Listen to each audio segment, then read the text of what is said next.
Welcome back to Eye, and we're here to talk about grit, which is the overarching theme at Archer this year.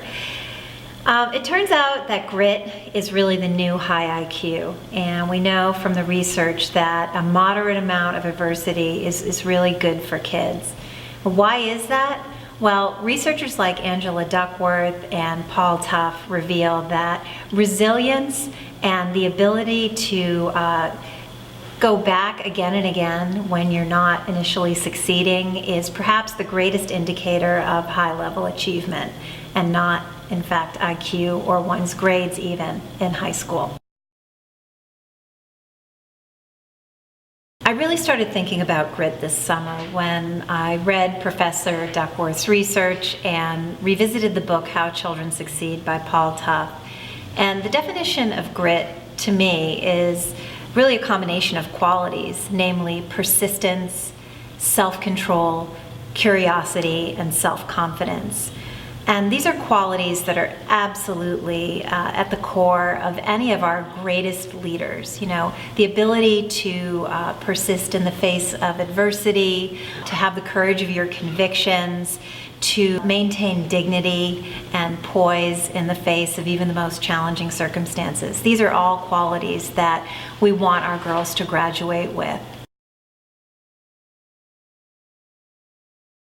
The reason this concept of grit is so important when we talk about raising girls is that we tend to send different messages to boys and girls about resilience. Namely, when times get tough, we say to boys, "You can do it, get back in the game, stop crying, be tough." And oftentimes with girls, we send the opposite message. "It's okay, you can try again next time." We tend to comfort and really not encourage them to persist. And at the end of the day, if we know that grit is a key factor to high-level leadership, which it is, we need to be making sure that our girls have the same opportunities to see through to the other end. Because when we succeed in the face of adversity, that ultimately is what gives us confidence, resilience, and a sense of power.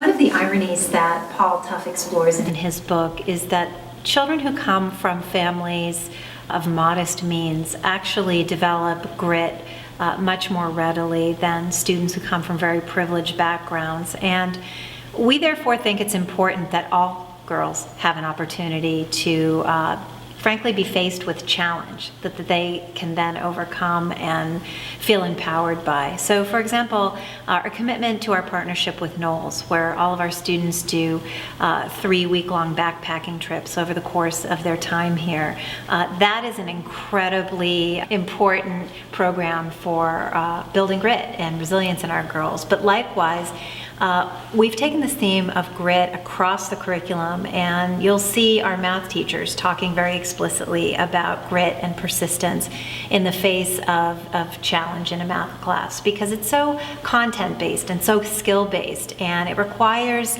persistence, and it requires a really growth mindset and understanding that if I get it wrong, it doesn't mean that I'm not smart, it means that I need to practice more. If you're interested in learning more about grit and how it contributes to high-level achievement, please visit Angela Duckworth's website and take the grit test. Or if you've already read Paul Tough's book, How Children Succeed, or learned some things about Duckworth's research, please comment below. We'd love to hear from you.